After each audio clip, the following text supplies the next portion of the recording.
দুয়ারে রিপোর্টারের বুলেটিনে আমরা বিভিন্ন রাজ্যের বিভিন্ন প্রান্তের ছবি কিন্তু তুলে ধরছি এই রাজ্যের, কিন্তু একই সঙ্গে ওয়েদার আপডেটও আপনাদের দেব।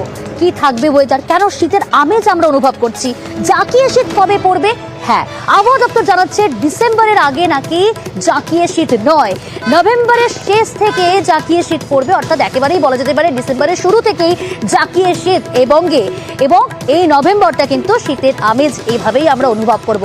রৌনক রয়েছে আমার সঙ্গে। রৌনক, আবহাওয়া দপ্তর কি জানাচ্ছে, জাঁকিয়ে শীত কি তাহলে ডিসেম্বরের শুরু থেকেই?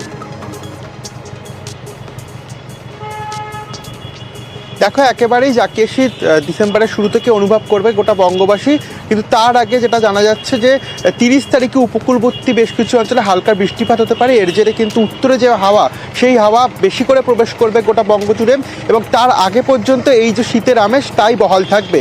অর্থাৎ গোটা বঙ্গজুড়ে যে মনোরম আবহাওয়া সেটাই বজায় থাকছে, এবং শহর কলকাতার ক্ষেত্রে এটা দেখা যাচ্ছে আগামী 24 ঘন্টায় 17 থেকে 28 ডিগ্রি সেলসিয়াসের মধ্যে থাকবে তাপমাত্রা, এবং সকালের দিকে কুয়াশার প্রভাব থাকবে। শুধু তাই নয়, পশ্চিমের জেলাগুলি রয়েছে সেখানে কিন্তু সকালের দিকে কুয়াশার প্রভাব তুলনামূলক বেশি থাকবে, কিন্তু হাড় কাঁপানো যে শীত তা ডিসেম্বরের আগে কোনো মতে অনুভব করবে না বঙ্গবাসী।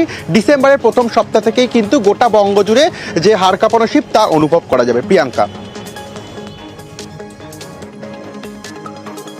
হালকা মাঝের একটু যেই মেঘ এসে যায়, তো তখন আপনার কি হয়, একটু কোল্ডনেসটা একটু কমে যায় আর কি।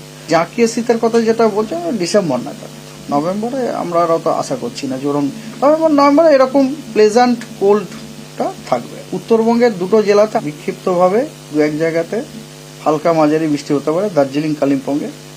আর 30 তারিখে দক্ষিণবঙ্গের আপনার যে কোস্টাল ডিস্ট্রিক্ট দুটো হালকা মাঝারি বৃষ্টিপাত এক দু জায়গাতে বিক্ষিপ্ত হবে।